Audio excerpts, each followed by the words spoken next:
నమస్తే, welcome to Suman TV. నేను మీ విష్ణు. ప్రస్తుతంతో పాటు సర్టిఫైడ్ ఫైనాన్షియల్ ప్లానర్ ప్రసాద్ గారు ఉన్నారు. వారితో మాట్లాడదాం. నమస్తే ప్రసాద్ గారు. నమస్తే విష్ణు గారు. ప్రసాద్ గారు, ఇప్పుడున్నటువంటి విపత్కర పరిస్థితుల్లో ఎటువంటి ఫైనాన్షియల్ ప్లానింగ్ చేసుకుంటే ఒక వ్యక్తికి కానీ ఒక కుటుంబానికి కానీ ఎటువంటి ఆర్థిక భద్రత భరోసా ఉంటుందంటారు? ఇప్పుడు విపత్కర పరిస్థితులు మీరు కోవిడ్ రీత్యా చెప్తున్నారు, అదే కదా? కోవిడ్ సిచ్యువేషన్స్ని దృష్టిలో పెట్టుకొని ఇది కామన్గా అందరికి వచ్చిన పరిస్థితి. ఇలానే అందరికి ఒకేసారి రావాలని లేదు. కొన్ని ఫ్యామిలీల్లో కొన్నిసార్లు వస్తాయి విపత్కర పరిస్థితులు. అంటే ఎప్పుడైనా ఒక లైఫ్ లాంగ్ మన జీవితకాలం మొత్తంలో ఎప్పుడు విపత్కర పరిస్థితులు వచ్చినా వాటిని తట్టుకునే విధంగా చేసేదే ఫైనాన్షియల్ ప్లానింగ్, ఆర్థిక ప్రణాళిక. ఓకే, దాంట్లో ఎప్పుడు ప్రథమంగా చెప్పేది నార్మల్గా స్టాండర్డ్గా అయితే ఒక టర్మ్ ఇన్సూరెన్స్, ఒక హెల్త్ ఇన్సూరెన్స్ అని చెప్తారు. నేనైతే health insurance then term insurance అని చెప్తాను. అంటే వెరీ ఫ్రీక్వెంట్. హెల్త్ అనేది డెత్ అవుద్దని కాదు కదా, డిసీజ్ ఎవరికైనా రావచ్చు. అది డెంగ్యూ ఫీవర్ రావచ్చు, డయేరియా రావచ్చు, కిడ్నీ స్టోన్స్ రావచ్చు, ఏదైనా రావచ్చు. ఓకే, డిసీజెసే కాదు, కొన్ని బాడీలో కొన్ని మెయింటెనెన్స్లు ఉంటాయి. Kidney stones, gallbladder stones, pile surgery, ENT issues, hernia, ఇవన్నీ కూడా ఇవి డిసీజెస్ కూడా కాదు. అందరికీ లైఫ్ టైంలో ఎప్పుడో ఒకసారి వస్తుంది. చిన్న రిపేర్స్ లాంటివి, అడ్జస్ట్మెంట్, సర్వీసింగ్ లాంటిది బాడీకి. సో ఇవి ఎప్పుడైనా రావచ్చు, ఎవరికైనా రావచ్చు. క్యాట్రాక్లు, నీ రీప్లేస్మెంట్లు బియాండ్ ద పాయింట్ వస్తాయి. సో ఇవన్నీ కూడా సన్నగా వచ్చేవే కదా, ఎక్స్పెక్ట్ చేసేవి కావు కదా. సో వీటిని ఎలా ట్యాకిల్ చేస్తారు మీరు అనేది. ఇప్పుడు కోవిడ్ అంటే లక్షల్లోకి వెళ్తుంది కాబట్టి దాని గురించి డిస్కస్ చేస్తున్నాం. కోవిడ్ కంటే కూడా అంతకంటే ఎక్కువ ఖర్చులు అయ్యే డిసీజెస్ ఉన్నాయి. ఎప్పుడైనా ఎవరికైనా ఏ ఫ్యామిలీ అయినా రావచ్చు. మనకి హెల్దీ ఫుడ్ హ్యాబిట్స్ ఉన్నాయి, రావు అనుకోవటానికి లేదు కదా. స్మోకింగ్ చేసేవాళ్ళు కన్నా నాన్ స్మోకర్లో క్యాన్సర్ వచ్చిన వాళ్ళు ఎక్కువ మంది ఉన్నారంటారు. సో ఎలా చెప్తాం మనం? సో కాదు. అండ్ డిసీజే రావాలని లేదు కదా, ఒక యాక్సిడెంట్ అయితే కూడా లక్షల్లో ఖర్చు అవుతుంది కదా. సో కాబట్టి ఫస్ట్ హెల్త్ పరంగా మన ఫ్యామిలీని మనం ప్రొటెక్ట్ చేసుకోవాలి. దానికి హెల్త్ ఇన్సూరెన్స్ తీసుకోవాలి. అది ఎంత తీసుకోవాలంటే, ఒకప్పుడు 1,00,000, 2 లక్షలు, 3 లక్షలు, మ్యాక్సిమం 5 లక్షలు. 90% ఆఫ్ ద పీపుల్ 5 lakhs తీసుకోవాలి. 5 lakhs మ్యాక్సిమం ఒకప్పుడు. కానీ ఇప్పుడు బిల్స్ చూస్తే 100 మందిలో 50 మందికి పైగా 5 లక్షల పైన బిల్స్ అవుతున్నాయి. మరీ ప్రత్యేకించి గత 2 సంవత్సరాలుగా చూసినట్లయితే, అంటే ఇప్పుడు మనం మాట్లాడుకుంటున్న ఏ విపత్కర పరిస్థితులు అయితే ఉన్నాయో, సో ఇటువంటి పరిస్థితుల్లో హాస్పిటలైజ్ అయితే కొన్ని సిచ్యువేషన్స్లో 25-30 లక్షలు కూడా కట్టి బయటకు రావాల్సిన పరిస్థితులు చూసాం మనం. అంటే 2-3 వచ్చే అవకాశం ఉంది కదా. ఒకప్పుడు హెల్త్ ఇష్యూ అంటే ఫ్యామిలీ ఎవరికి ఒకరికి వస్తుంది, వచ్చేది. అది 5 లక్షలు, 6 లక్షలు, 10 లక్షలు ఓకే మేనేజ్ చేయగలుగుతారు. ఇప్పుడు ఇద్దరికి 2 10 అయితే. అందుకనే ఎప్పుడు కూడాను హెల్త్ ఇన్సూరెన్స్ సరిపడా తీసుకోవాలి. హెల్త్ ఇన్సూరెన్స్ ఉందా లేదా అనేది ఒక ప్రశ్న అయితే, ఇప్పుడు ఎంత ఉందనేది ఇంపార్టెంట్ ప్రశ్న. ఎస్, ఇక్కడ అందరు తప్పేం చేస్తారంటే 5కి మించి ఎందుకు, 10కి మించి ఎందుకు అన్నారు. లేదు, హెల్త్ ఇన్సూరెన్స్ కూడా 50 లక్షలు ఆ పైన పెట్టుకుంటేనే అది సరైన ఇన్సూరెన్స్ అవుతుంది. ఆ రోజు టెన్షన్ లేకుండా, వేరే దగ్గర అప్పు తీసుకోకుండా కొంతలో కొంత మనం హాస్పిటల్లో ట్రీట్మెంట్ ప్రశాంతంగా చేయించుకోవచ్చు, అట్లీస్ట్ చేయించుకోగలుగుతారు. ఇప్పుడు అందరు emergency fund, contingency fund, 6 months salary ఉండాలంటారు. అది ఈ ప్రాబ్లం సాల్వ్ చేయలేదు కదా.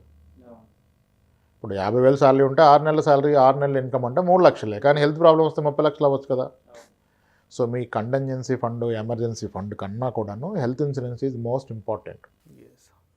సో అందుకనే ఫస్ట్ ఎవరినైనా హెల్త్ ఇన్సూరెన్స్ సరిపడా తీసుకోండి, సరైన ప్లాన్ తీసుకోండి.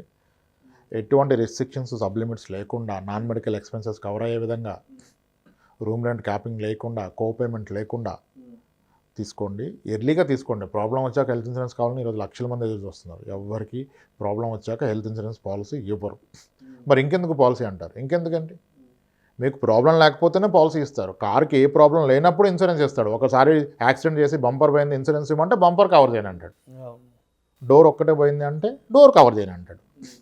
అలానే హెల్త్ కూడా ఏ ఇష్యూ లేనప్పుడే ఇస్తాడు.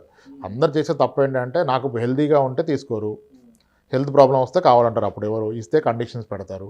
అప్పుడు నాకేం ఉపయోగం అంటారు. మరి వాడికేం ఉపయోగం? వాడు చేసేది వ్యాపారమే కదా. హెల్త్ ఇన్సూరెన్స్ ఎందుకు ఇస్తారు? వాళ్ళేం చారిటీ రన్ చేయట్లేదు కదా. సో కాబట్టి health insurance is most important అండి. ఈ కండిషన్లో హెల్త్ ప్రాబ్లం రావడం ఒక ఎత్తు అయితే, దానివల్ల అయ్యే ఖర్చు కూడా ఇంకో పెద్ద ప్రాబ్లం కదా. ఇప్పుడు ఈయనకి మనోధైర్యాన్ని ఏది ఇస్తుంది? నాకు ఇన్సూరెన్స్ పాలసీ ఉన్నది అనేది ధైర్యాన్ని ఇస్తుంది. ఆ ధైర్యం కోసమే తీసుకునేది, వాడతామని కాదు. వాడకపోతే ఇంకా హ్యాపీ కదా. వాడితే హ్యాపీ అని కాదు కదా. చాలామంది తీసుకుంటారు 2 ఏళ్ళు వాళ్ళది కాబట్టి 3 ఏట ఆపేస్తాడు, 4 ఏట ప్రాబ్లం వచ్చేస్తుంది, అప్పుడు ఉండదు. సో హెల్త్ ఇన్సూరెన్స్ అనేది ఒక ధైర్యాన్ని కొనుక్కోవటం, ఒక భరోసా, కుటుంబానికి భద్రత, భరోసా. అదొకటి. మొదటిగా హెల్త్ ఇన్సూరెన్స్ అది సరిపడే. ఇప్పుడు 100 కొద్ది ఆప్షన్స్ ఉన్నాయి, సూపర్ టాప్ ప్లాన్స్ ఉన్నాయి. మీకు 5 లక్షల పాలసీ మీద పైగా ఒక 6,000 7,000 కడితే ఇంకొక 50 లక్షల నుంచి ₹1,00,000 టాప్ పాలసీ కింద ఇస్తున్నారు కవరేజ్. గత వీడియోలో కూడా మనం చెప్పుకున్నాం. Super top plan plus base plan కలిపి మినిమం 50 లక్షలు ఉండే విధంగా ప్రతి ఫ్యామిలీ చూసుకోవాలి. నెక్స్ట్ ఏంటి, టర్మ్ ఇన్సూరెన్స్. టర్మ్ కూడా చెప్పాం. కనీసం మీ బాధ్యతలను గుర్తించి, మీ ఫ్యూచర్ ఫైనాన్షియల్ అవసరాలను గుర్తించి, మీ పిల్లల సెటిల్మెంట్కి ఎంత అవసరం, మీ రిటైర్మెంట్కి ఎంత అవసరం, మీకున్న అప్పుల నిమిత్తం ఎంత అవసరం, ఈ 3 కలిపి ఎంత ఉంటుందో అంత మందం మీకు టర్మ్ ఇన్సూరెన్స్ ఉండాలి. చాలా క్యాలిక్యులేషన్స్ ఉన్నాయి టర్మ్ ఇన్సూరెన్స్లో. మీ శాలరీకి 10 టైమ్స్ అని, అంటే మీ యాన్యువల్ శాలరీకి 10 టైమ్స్ తీసుకోండి, 15 టైమ్స్ 20 టైమ్స్ అని. అలానేం కాదు, అది స్టాండర్డ్ కాదు. అసలు మీ ఇన్కమ్ లేకపోతే ఫ్యామిలీకి ఎంత అవసరం, మీరు ఉంటే ఎలా నడవాలి, అలాగే ఫ్యామిలీ అంతా గడిచిపోయి పిల్లలు సెటిల్ ఉంటే ఎంత అవసరం అంత ఇన్సూరెన్స్ తీసుకోండి. ఇప్పుడు హెల్త్ తీసుకున్నాడు, టర్మ్ తీసుకున్నాడు, ఇన్వెస్ట్మెంట్స్ ఏమీ లేవు, ఎందుకు వరి అవ్వాలైనా? ప్రాబ్లం వస్తే మంచి హాస్పిటల్కి వెళ్ళిపోదాం, బెస్ట్ హాస్పిటల్కి వెళ్ళిపోతాం, రూపాయి ఖర్చు లేకుండా ట్రీట్మెంట్ వెళ్ళిపోతుంది, హ్యాపీ. ఇప్పుడు హెడ్ ఆఫ్ ది ఫ్యామిలీ కానీ ప్రాబ్లం వచ్చింది, సర్వైవల్ డిఫికల్ట్, దాన్ని ఎవడ ఆపలేడు, కానీ ఒక ధైర్యం ఉంటుంది కదా ఆయనకి. నాకేమన్నా జరిగినా ఒక లంసం మనీ వస్తుంది టర్మ్ ఇన్సూరెన్స్ ద్వారా, దాని ద్వారా నా ఫ్యామిలీ సెటిల్ అవుతుంది. ఈ ధైర్యాన్ని కొనుక్కోండి రెండింటిని, హెల్త్ని టర్మ్ ఇన్సూరెన్స్ని. దాని తర్వాత ఇన్వెస్ట్మెంట్ స్టార్ట్ చేయండి. ఇన్వెస్ట్మెంట్స్ ఎప్పుడు కూడా అప్పులో ఉండగా ఇన్వెస్ట్మెంట్ స్టార్ట్ చేయొద్దు. అప్పు లేని వాళ్ళే ఇన్వెస్ట్మెంట్ చేయడానికి అర్హులు. చాలామంది అప్పులు ఉన్నప్పటికీ ఇన్వెస్ట్మెంట్ మొదలు పెడుతున్నారు. నేను పెడతానండి, 5,000 పెడతాను, 10,000 పెడతానండి. ఏంటంటే బయట ₹2 తెచ్చుకున్నాడు, అది అలాగే ఉంటుంది. కానీ మ్యూచువల్ ఫండ్ చాలా గొప్పదంట కదండి, నేను పెట్టేస్తా అంటారు. ఎందుకు పెడతారు మీరు బయట 24% వడ్డీ కడుతూ ఇక్కడ 10-12 వచ్చే దాంట్లో ఎలా పెట్టుబడి పెడతారు మీరు? సో మొదటిగా హెల్త్ అండ్ టర్మ్ తీసుకొని డెట్ ఫ్రీ లైఫ్ వచ్చినప్పుడు మాత్రమే ఇన్వెస్ట్మెంట్స్కి ఎవరైనా ఎలిజిబుల్. ఓకే. అండ్ ఈ ఇన్వెస్ట్మెంట్ కూడా లోన్స్ తీసుకొని ఇన్వెస్ట్ చేస్తారంటే అగైన్ దట్స్ రాంగ్. చాలా మంది లోన్స్ తీసుకొని ఇన్వెస్ట్ చేస్తారు, అది కూడా తప్పు. అప్పు తీసుకొని మళ్ళీ తీసుకెళ్ళి మళ్ళీ ఇన్వెస్ట్మెంట్ అది కూడా తప్పు. లేదు సార్ నాకు పర్సనల్లో 9%గా వస్తుంది కదా, 10.5కి వచ్చేస్తుంది, మ్యూచువల్ ఫండ్లో 12 వస్తుంది కదా అంటాడు. మ్యూచువల్ ఫండ్లో 12 గ్యారంటీ ఎవరు ఇచ్చారు మీకు? ఎవరు చెప్పారు గ్యారంటీగా 12 వస్తుందని? ఒక పీరియడ్ స్టే చేస్తే కదా వచ్చేది. సో అప్పు తీసుకునేటప్పుడు కూడా లోను ఎప్పుడైనా సరే ఒక అప్రిషియేటింగ్ అసెట్ కొనడానికి లోన్ తీసుకోవాలి, కానీ డిప్రిషియేటింగ్ అసెట్కి లోన్ తీసుకోకూడదు. దాని విలువ పెరుగుతుందంటే దానికోసం అప్పు చేయొచ్చు. అప్పుడు కూడా మీరు తెచ్చిన అప్పు వడ్డీ కన్నా దీని అప్రిషియేషన్ ఎక్కువ ఉంటే తీసుకోవాలి కదా, అది ఆలోచించే లోన్కి వెళ్ళాలి, లేదా అప్పు తీసుకోవటం. Health insurance, term insurance, then debt free life, then after investment. అప్పుడు మీకు ఏది రైటో చూజ్ చేసుకోవాలి. అది మీకు భరోసా ఇస్తుంది. విపత్కర పరిస్థితులు ఈసారి అని కాదు, ఇప్పుడు ఇది మొత్తానికి విపత్కర పరిస్థితులు, రేపు ఒక ఫ్యామిలీకే రావచ్చు. ఎమర్జెన్సీ ఫండ్కి ఇస్తున్న ఇంపార్టెన్స్ కన్నా హెల్త్ ఇన్సూరెన్స్కి హయ్యర్ ఇంపార్టెన్స్ ఇవ్వాలి. అంటే రామ్ ప్రసాద్ గారు, అంటే ఇప్పుడున్న ఇటువంటి విపత్కర పరిస్థితుల్లో ఇప్పుడు మనం చూస్తున్న ఈ కోవిడ్ సిచ్యువేషన్స్లో ఒక కుటుంబంలో ఒక 4 కానీ మరి హాస్పిటలైజ్ అయితే మరి ₹1,00,00,000 మనం ఇన్సూరెన్స్ కవరేజ్ వచ్చే ప్లాన్స్ కానీ ప్యాకేజెస్ కానీ ఏమైనా ఉన్నాయంటారా? ఉన్నాయి సార్, కానీ అలానే అన్ని హెల్త్ ఇన్సూరెన్స్ కంపెనీస్లో 1 crore వరకు ఇవ్వట్లేదు. వెరీ లిమిటెడ్ కంపెనీస్ ఇస్తున్నాయి. లేదు 1 crore వరకు ఇస్తే సూపర్ టాప్ కాకుండా బేస్ ప్లానే 1 crore వరకు ఇస్తున్నారు, కానీ చాలామందికి అది ఇబ్బంది అవుతుంది అంత ప్రీమియం కట్టడం. సో మోస్ట్ సింపుల్ సొల్యూషన్ ఏంటంటే, మీకు ఎగ్జిస్టింగ్ హెల్త్ ఇన్సూరెన్స్ పాలసీ ఏ కంపెనీలో ఉందో అదే కంపెనీలో టాప్అప్ పాలసీ తీసుకోండి. ఓకే, ఆల్రెడీ ఉన్నదానికి. సో అది బెస్ట్, ఐడియల్లీ అది బెస్ట్.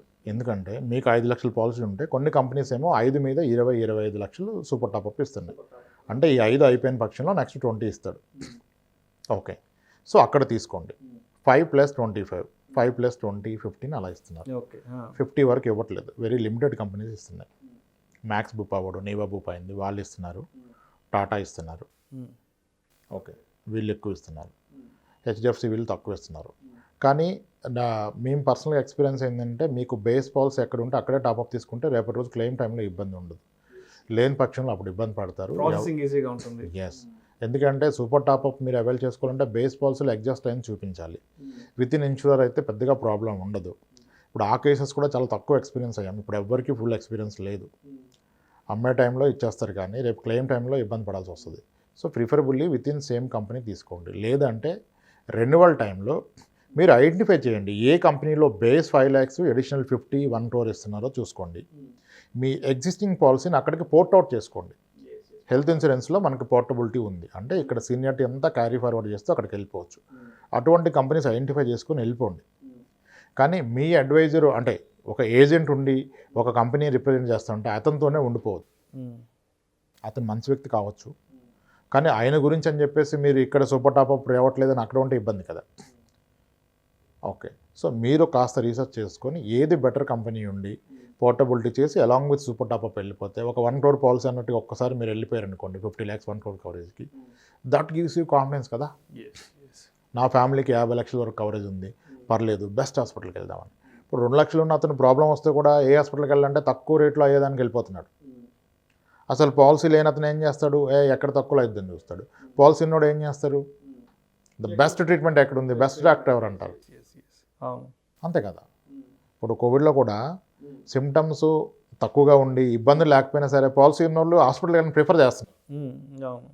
డాక్టర్స్ కూడా కొన్నిసార్లు హెల్ప్ చేస్తారు, ఎందుకంటే ఇన్సూరర్ ఏమి హాస్పిటలైజేషన్ రిక్వైర్మెంట్ లేకుండా హాస్పిటల్ అయితే క్లెయిమ్ ఇవ్వరండి.